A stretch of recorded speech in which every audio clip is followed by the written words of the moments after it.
Robbie, we talked about this a little bit yesterday. It's been a big story for the last 3 weeks or so, a couple of weeks for the Chelsea fans. But is it over now? Are we putting this to bed finally? I am. I mean, I don't know about anybody else, but I think so. I mean, you know, it became a big story.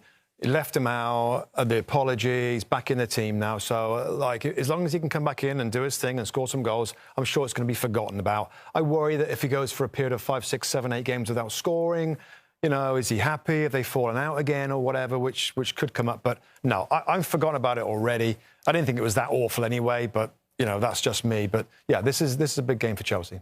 I think what will be interesting going forward is this is a must-win game first and foremost for Chelsea. They've spent so much money on Lukaku, they have to build a team around him. As of yet, they've not done that. Whoever's been playing in the centre-forward position is being asked to near enough play as a false number 9. That's not Lukaku's position. The League Cup this evening, they played against Tottenham. You know, it was more of a 4-2-2-2. He was now partnered again up front with Timo Werner.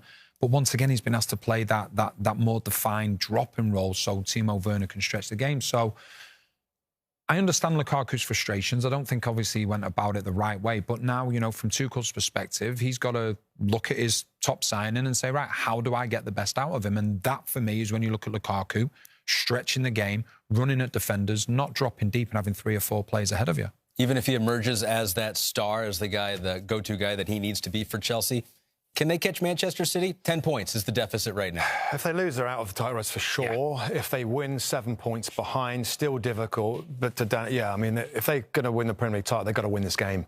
You know, and that's going to be difficult, given Man City have had the whole week, I believe, to rest up for this game. No midweek game for them.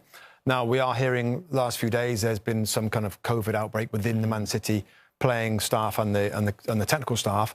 So we'll see how that manifests itself. But yeah, I mean, the way that City are playing right now, Chelsea have got to be maximum flat out and find a way somehow to win at the home of the champions. In Manchester City, what I love about Manchester City and what sets them apart to a certain extent, I think we've seen a familiar pattern start to form when we get to, you know, autumn, winter time, when the games start to come thick and fast.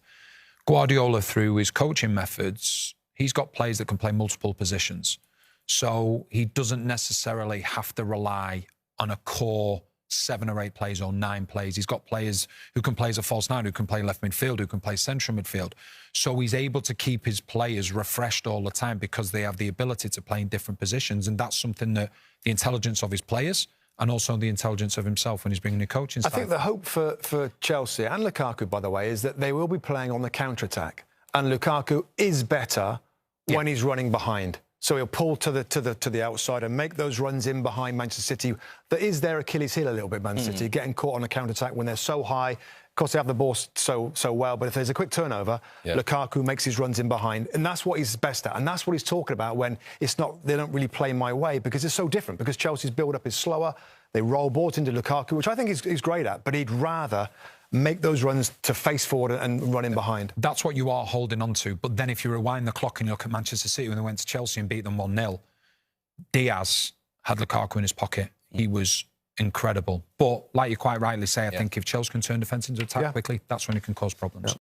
Hi there, I'm Rebecca Lowe, studio host for NBC's coverage of the Premier League. Don't forget to hit subscribe to watch highlights all season long, and be sure to tune in for Premier League mornings every weekend at 7 a.m. Eastern. And for even more content, head over to Peacock, where we've got live games, original series and a dedicated round-the-clock Premier League channel featuring studio shows, classic matches and much more.